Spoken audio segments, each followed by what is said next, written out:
వారసత్వాన్ని పట్టుకొచ్చిండు కేటీఆర్ని కనిపెట్టిండు. ఇది తప్ప ఇవ్వలేడు అందులో ఫోటోలో. ఉద్యమ కాలం నుంచి మొదటి నుంచి ఉన్నటువంటి హరీష్ రావు మాయమైండు. ఫోటో పేపర్ యాళ్లలో కూడా లేదు, పేపర్ యాళ్లలో కూడా హరీష్ రావు ఫోటో లేదు. ఎంత దారుణమైన ఉద్యమకారుల గురించి ప్రస్తావన లేదు, ఉద్యమం నుంచి వెంట ఉన్నటువంటి హరీష్ రావు ఫోటో లేదు, హరీష్ రావు ప్రస్తావన లేదు. కాబట్టి అయ్యా కొడుకులు ఇద్దరు డబ్బా కొట్టుకోవడానికే పెట్టినట్టుంది తప్ప దానివల్ల ప్రజలకు అర్థమైంది, ఓహో నిరుద్యోగులు ఏమనుకున్నారు, ఎదవల్లారా నీకు ఉద్యోగాలు నింపడం చేత కాలేదు. రేవంత్ రెడ్డి వచ్చిన తర్వాత 60,000 ఉద్యోగాలను వేగవంతంగా పారదర్శకంగా లీకులు లేకుండా అవినీతి లేకుండా భర్తీ చేసిండు. That is Revanth Reddy. Group 1 పరీక్ష కూడా పెట్టిండు సమర్థవంతంగా అని విద్యార్థి నిరుద్యోగులు అంటున్నారు. అరే రైతు రుణమాఫీ చేయడం చాలా చేతగాల కేసీఆర్కి ₹1,00,000 ఏకకాలంలో మాఫీ చేస్తానని 10 ఏళ్ళు ఊరించి 4 సార్లు చేస్తే మిత్తి మాఫీ అయింది తప్ప రుణమాఫీ కాలే. వీళ్ళు ₹1,00,000 బ్యాంక్ అకౌంట్లో ఇస్తే బ్యాంకర్లు ఏం చేశారు, వడ్డీ పెరిగింది, ఆ వడ్డీ మాఫీ అయింది, మీకు అసలు ఏం రాదు, ఈ ₹1,00,000 మీకు ఇయ్యం, మేము వడ్డీ కింద మాఫీ చేసుకుంటాం. ఇంకేం లాభం జరిగింది చెప్పండి? దళిత ముఖ్యమంత్రిని దోకా చేసే మోసం చేసే దళితులను ఊరించి ఓట్లేదు దండుకునే. దళిత బంధుని అందరికి ఇచ్చిర్రా, కొందరికి ఇస్తారకి మిగతా వాళ్ళంతా తిరగబడింది. సరే కేసీఆర్ గారు ఇచ్చిన హామీల్ని విస్మరించండి కాబట్టి ఈ రోజు ప్రతిపక్షంలో ఉన్నాడు. కానీ కాంగ్రెస్ పార్టీ ఏం చేస్తుంది అనేది ప్రశ్న. 14 నెలల్లో మీరు నిర్ణయిస్తే ఎట్లా అంటున్నా? 100 రోజుల్లో చేస్తామన్నారు కదా. 100 రోజుల్లో కూడా కేసీఆర్ గారు అదే ఏ ప్రభుత్వాన్ని పొద్దున్నే బ్యాంకుకి వెళ్ళి తీసుకురండి 2 లక్షలు రేపు పొద్దున్నే నెలల్లో అన్నారు. వాళ్ళలాగా మోసం చేసిర్రా మీతో కాదా? మీరు బరాబర్ మేము చేయబోతున్నాం. వాళ్ళు ఏ విమర్శలు ఆయన మాట్లాడి 200 కోట్లు పెట్టి మాట్లాడిన విమర్శల్ని మేమే అంటున్నాం. 2,500 పేద మహిళలకు ఇస్తానన్నాం. మా ముఖ్యమంత్రి చెప్పిండు, బట్టి విక్రమార్క చెప్పిండు, అందరూ చెప్తూనే ఉన్నారు. మేము పంచాయతీ ఎన్నికల లోపు ఆ హామీని కూడా నెరవేరుస్తాం. 4,000 ఆసరా పెన్షన్లు ఇస్తాం, దివ్యాంగులకు 6,000 ఇస్తాం పంచాయతీ ఎన్నికల లోపే అని అన్నాం. ఒకటెమ్మటి ఒకటి రాష్ట్ర పరిస్థితిని ఇప్పుడు జూనియర్ లెక్చరర్ ఉద్యోగాలు ఎప్పుడో నోటిఫికేషన్ అంటే మీరు ఎలక్షన్ ప్రచారంలో ఉన్నప్పుడు రాష్ట్రం అప్పుల్లో ఉందని తెలియదా మీకు? తెలిసి కూడా హామీలు కాంగ్రెస్లో ఆర్థికవేత్తలు ఉంటారు, బీఆర్ఎస్ పార్టీ బీజేపీలో నేను 100 సార్లు చెప్తున్నా, ఉద్రేకాలు రెచ్చగొట్టే ఉద్రేకవేత్తలు ఉంటారు. గుర్తుపెట్టుకోండి.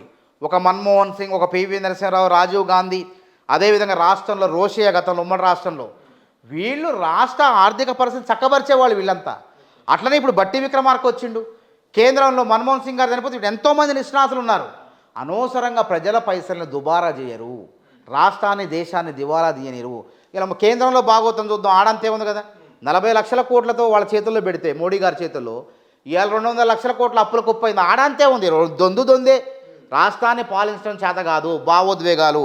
పాపం ఆయన ఏదో రెచ్చగొడదామని వచ్చిండు, సెంటిమెంట్ తెలంగాణ సెంటిమెంట్లు పూలించిండు. ఏం సెంటిమెంటు? ఎవడు పట్టించుకున్నాడు అసలు? అంతా వచ్చారు, పోయారు, ఆనందపడ్డారు, వెళ్ళిపోయారు జనాలు.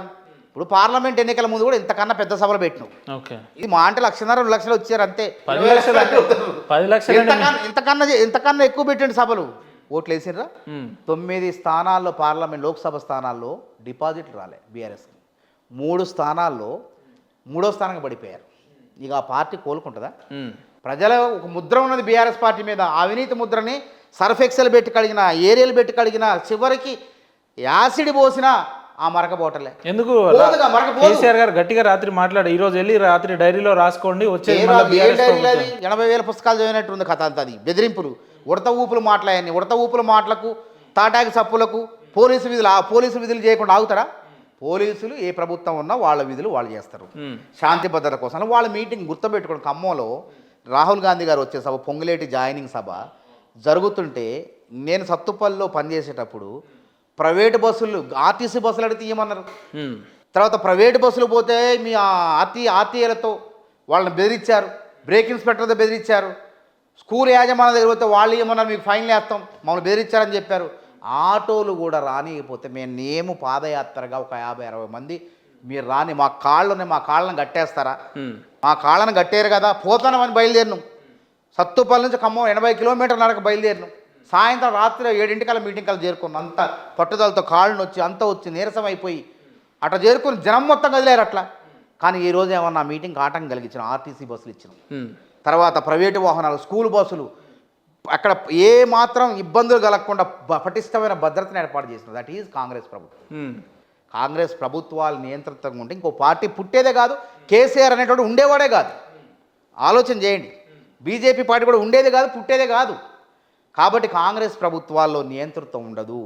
అందరూ బతకాలా, అన్ని పార్టీలు ప్రజాస్వామ్యంలో పాల్గొనాలా, ఎన్నికల వ్యవస్థలో పాల్గొనాలా, పోటీ చేయాలంటారు. కానీ నిర్దాక్షిణ్యంగా వాళ్ళు ఏం చేశారు, వాళ్ళ అధికారంలో ఉన్నప్పుడు మాకు అనుమతులు లేదు, మేము అట్లా కాదు, అది మంచి సంస్కారం కాదు. ఇచ్చినాం, ఎన్ని బస్సులు అయితే అన్ని బస్సులు ఇచ్చి. కేసీఆర్ గారు అంటున్నారు, ఒక పెద్ద మనిషి కేసీఆర్ అన్న నువ్వు ఏడున్నావు రావాలన్నాడు, కత్తి వాళ్ళ చేతిలో యుద్ధం నన్ను చేయమంటే ఎట్లా చేస్తాను ఏం చేస్తారు, యుద్ధం చేయడానికి హెలికాప్టర్ ఎక్కలేనోడు యుద్ధం ఏడ చేస్తారండి. కాళేశ్వరం నీ ఇంజనీరింగ్ గుర్రం చేసే పని గుర్రం చేయాలి, గాడి చేసే పని గాడి చేయాలి.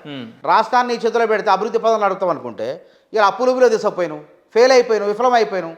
నువ్వు కత్తి తీసుకొని ఏం చేస్తావు, కత్తి తీసుకొని కూరగాయలు కూడా కోయలేవు, నువ్వు శత్రువులు ఏం చంపుతావు అంటున్నా. కత్తి తీసుకొని కూరగాయలే కోయలేరు, కత్తి పట్టుకొని మొయ్యలేనోడు, కత్తే మొయ్యలేనోడు కత్తి తీసుకొని ఏం చేస్తామంట. అంటే మీరు చాలా కత్తి మోసేవాడు, యుద్ధం చేసేవాడు రేవంత్ రెడ్డి, ఈ రాష్ట్రాన్ని కాపాడేవాడు రేవంత్ రెడ్డి, రాహుల్ గాంధీలని వాళ్ళ చేతిలో పెట్టారు కత్తి. వాళ్ళు యుద్ధం చేస్తారు, అన్యాయాన్ని అవినీతిని కోస్తున్నారు. కేసీఆర్ ప్రభుత్వంలో జరిగిన అక్రమాలను దారుణాలన్నింటినీ కూడా కోసుకుంటూ బయట తీసుకుంటూ వస్తున్నారు ఒక్కొక్కటి. అది చూసి తట్టుకోలేకే ఉక్క పోసి బయటకు వచ్చిండు ఆయన. కేసీఆర్ లాంటి పెద్ద వ్యక్తి ఎందుకు 20% కమిషన్ అని ప్రసంగించాల్సి వచ్చింది? ఏం జరుగుతుంది ఇక్కడ? ఏం చేసి ఎక్కడ లేదు, కాంగ్రెస్ ప్రభుత్వం విమర్శించడానికి ఎక్కడ లేదు. బీఆర్ఎస్ పార్టీ హయాంలో, బీఆర్ఎస్ ప్రభుత్వ హయాంలో కాంట్రాక్టర్లు బీఆర్ఎస్ సానుభూతి పనులు వాళ్ళు. మీరు ఫోన్ న్యూస్ కొలిపారు. ఒక సెక్రటరేట్లో భారీ భద్రత ఉంటుంది, ఒక దళిత ఆర్థిక మంత్రి ఉన్నాడు, ఆయన్ని బద్నాం చేసేందుకు ఆయన చేతిలో ఉంటుందా? ఆర్థిక మంత్రి కానీ నిధులు 500 తిప్పి కొడితే 500 కోట్లు కూడా లేవు వాళ్ళకి. 10 లక్షలు 15 లక్షల సర్పంచులు వాళ్ళంతా ఎవరు హయాంలో సర్పంచులు? నిధులన్నీ దారి ఎటు మళ్లించారు? హరితహారానికి మళ్లించారు. సర్పంచులకి ఇవ్వాల్సిన డబ్బుల్ని హరితహారానికి మళ్లించి జోగినపల్లి సంతీశ్వరరావు వీళ్ళు జేబులో వేసుకున్నారు.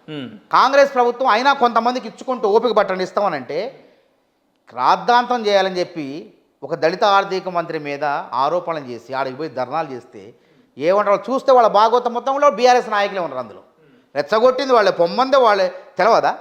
నిజమైన కాంట్రాక్టర్లు అందరికి కూడా వస్తున్నాయి, పెద్ద కాంట్రాక్టర్లకు వస్తున్నాయి, చిన్న కాంట్రాక్టర్లకు వస్తున్నాయి. అన్ని తిప్పి కొడితే 8,000 కోట్లు కూడా లేవు, పెద్ద చిన్న కలిపితే. వీళ్ళు 500 కోట్లు కూడా లేవు వెళ్ళాయి.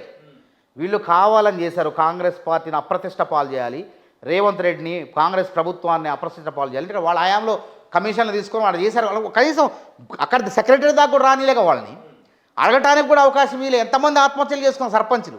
కాంగ్రెస్ వచ్చిన తర్వాత మేము వాళ్ళని ఇస్తాం, ఓపిక పట్టండి, నిధుల పరిస్థితులు ఉన్నది, నిధులు రాగానే ఇస్తామని చెప్పి వాళ్ళని ఓదారు. ముఖ్యమంత్రి చెప్పిండు స్వయాన, రాష్ట్ర ప్రజలకు వాస్తవ పరిస్థితులు చెప్పిండు, అప్రమత్తం చేసిండు. ఒక తండ్రి కుటుంబంలో అప్పుల పాలైతే బిడ్డలు చెప్తున్నారు, నాన్న జాగ్రత్తగా ఉండాలి, రేపటి నుంచి మనం పొదుపుగా బతకాలి, లేకపోతే మన కుటుంబం విచ్ఛిన్నమైపోద్ది, నాశనం అయిపోద్ది. కాబట్టి మనం అందరం మళ్ళీ ఎదిగేంత వరకు, ఆర్థికంగా ఎదిగేంత వరకు మనందరం కష్టపడాలని చెప్తాం. అట్లనే రేవంత్ రెడ్డి ప్రజలందరూ చెప్పిన ఆలోచన చేయండి, ఇట్లా చేసిండు, అప్పుల కుప్పగా మార్చిండు.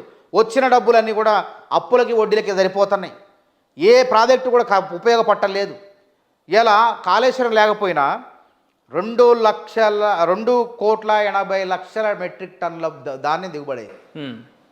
ఎప్పుడు కాంగ్రెస్ హయాంలో గట్టిన ప్రాజెక్టుల మూలంగానే, వర్షాభావ పరిస్థితుల మూలంగా ఏనంటే చెప్తానంటే ఏనంటే సక్సెస్ ఏడైంది. కృత్రిమం అంతా కృత్రిమం, కృత్రిమ మాటలు, కృత్రిమ మీటింగ్లు, కృత్రిమ ఉద్యమాలు ఇవన్నీ. అంటే రాయన్న మీరేదో అధికార పార్టీ నాయకులు కాబట్టి ప్రభుత్వాన్ని సమర్థించాలి, ప్రతిపక్షాన్ని విమర్శించాలని కాకుండా నిజంగా చెప్పండి, ఆ మీటింగు, ఆ జనము, ఆ సభ, ఆ వ్యవహారం అంతా చూసిన తర్వాత కాంగ్రెస్ పార్టీ అయితే ఒక సంసిద్ధంలో పడ్డది. మీద చేసుకొని ఆత్మ విమర్శ చేసుకుంటే చెప్తున్నా. ఓకే, ఇందులో ఇంకోటి లేదు. అదంతా ఉత్తదే, వాపు చూపించడానికి.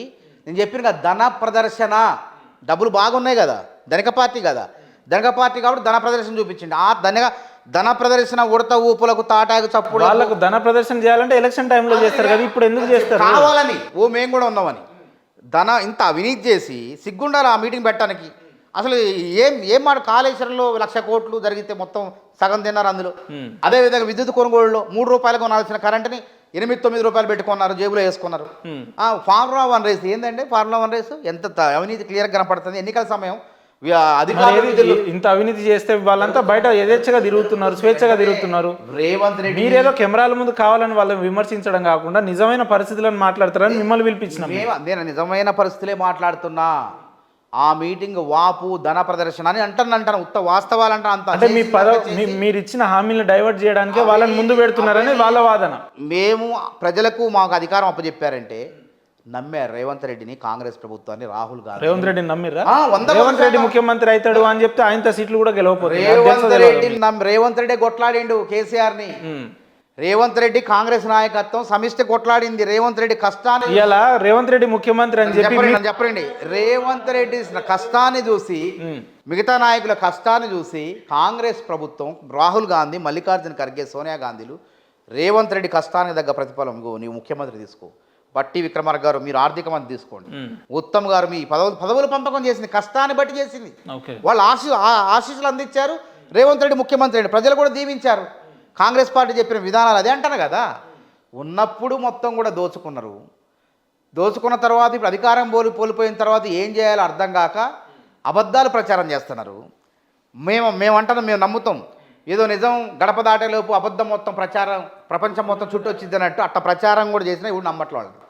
కేసీఆర్ చెప్పేంత తొండి, మాట్లాడేంత తొండి, ఇదంతా ఉత్తదే, ఇదంతా అబద్ధమే. ఎందుకు ఉత్తదే అయితే మీ మంత్రులు వచ్చి హుటాహుటిన ప్రెస్ మీట్లు పెట్టి కౌంటర్ ఇచ్చుకోవడం గుర్తు చేస్తాను అంటున్నా. ఇలాంటి వ్యక్తి ఎందుకు తిరగాలి?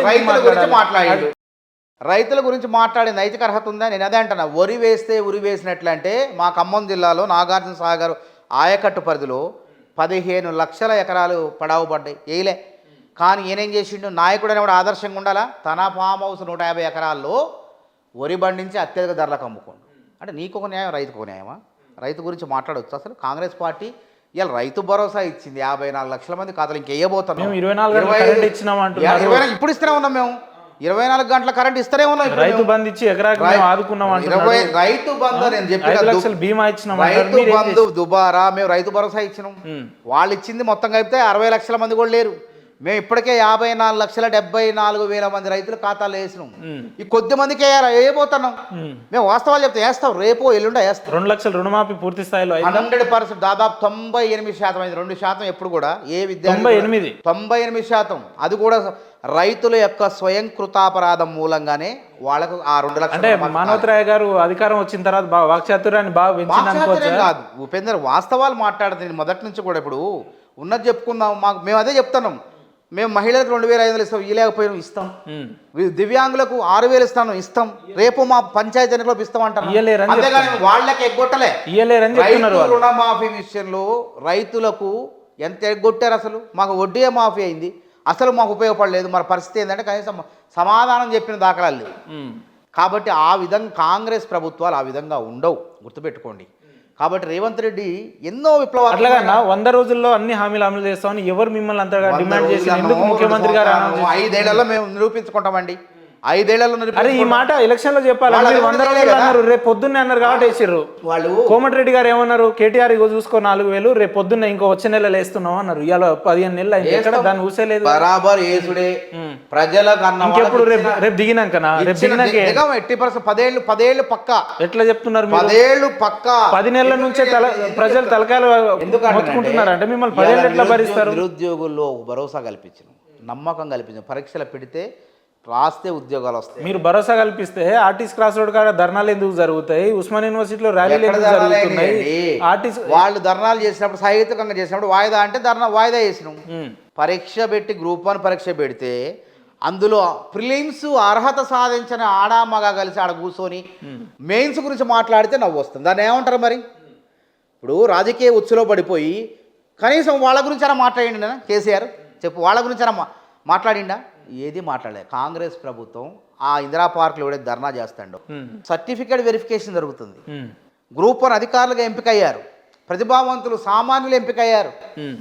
ఎంపికైతే కొంతమంది అర్హత సాధించిన వాళ్ళు బీఆర్ఎస్ ఉచ్చులో పడి వాళ్ళు రాజకీయాలు చేసుకుంటూ నిరుద్యోగుల్ని చెడగొట్టే ప్రయత్నం చేస్తున్నారు. కాబట్టి నిజంగా వాళ్ళల్లో ఎవరైనా అర్హత సాధించారు? అక్కడ ఒక 2 అమ్మాయిలు ఉన్నారు. ఒకళ్ళు బీజేపీ ఏజెంటు, ఒక ఆమె బీజేపీలో గిరిజన మోర్చాలో తిరుగుతుంది ఒక అమ్మాయి. ఒక అమ్మాయి ప్రిలిమ్స్ కూడా రాలే. ఇందులో 2 అమ్మాయిలకు ప్రిలిమ్స్ రాలే. తర్వాత అబ్బాయిలకు అంతే గ్రూప్ 3 ఎగ్జామ్ కూడా రాలేదండి. వీళ్ళకి అసలు గ్రూప్ 1 మెయిన్స్ గురించి మాట్లాడే అర్హత ఉందా? అయినా మీరు విద్యార్థుల్ని బదనాం చేయడం కాంగ్రెస్ పార్టీ నిజంగా ఉంటే మేము కొట్లాడతాం. నువ్వు నిరుద్యోగం అనేవాడు దేని గురించి మాట్లాడాలా? పరీక్ష నిర్వహణ లోపాలు ఉన్నాయి. ఐరిష్ మీకు ఇటువంటి భద్రతా ప్రమాణాలు పాటించారా? ఐరిష్ వాడారా? బయోమెట్రిక్ వాడారా?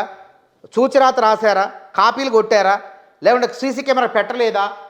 అవి జరగకపోతే ఆ రోజే గొడవ అయింది. మీ 90% పోరాటం అంతా నిరుద్యోగుల గురించి కాబట్టి వాళ్ళ గురించి మీకు పూర్తి అవగాహన ఉంటుంది. 13 ఏళ్ల గ్రూప్ 1 నోటిఫికేషన్ కేసీఆర్ ప్రభుత్వం వల్ల కాక లీకులయ్యి నిరుద్యోగులు 13 ఏళ్లకు తపస్సు చేస్తుంటే ఇవాళ 563 మంది నిరుద్యోగులకు వాళ్ళని గ్రూప్ 1 అధికారం చేస్తాను. అది గొప్పతనం. అయితే 21,000 మంది అర్హత సాధించారు, అందరికీ రావు, 563 మందికే వస్తాయి. కానీ మిగతా వాళ్ళు సహసిద్ధంగా నిరుత్సాహంగా ఉంటారు, అసంతృప్తిగా ఉంటారు. కానీ వాళ్ళ అసంతృప్తిని ఆసరాగా చేసుకొని వాళ్ళని మళ్ళీ చదువుకోండి, మీరు మళ్ళీ ఉద్యోగాలు వస్తాయి అని ఆత్మస్థైర్యం నింపే బదులు వాళ్ళని ఆత్మహత్య చేసుకోమంటుంది బీఆర్ఎస్ పార్టీ.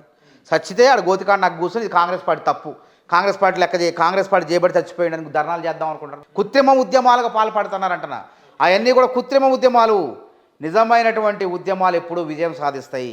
కృత్రిమ సభలు, కృత్రిమ మాటలు, కృత్రిమ ఉద్యమాలు ఎప్పుడు కూడా విజయం సాధించవు. ఇది గుర్తుపెట్టుకోండి. అంటే చివరికి ఏం చెప్పదలుచుకున్నారు కేసీఆర్ గారి సభను ఉద్దేశించి? వారు నిన్న మాట్లాడిన ప్రసంగాన్ని చారానా కోడికి బారానా మసాలాగా సాగిన సభ. ఈ ఒక్క మాటలో చెప్పిన.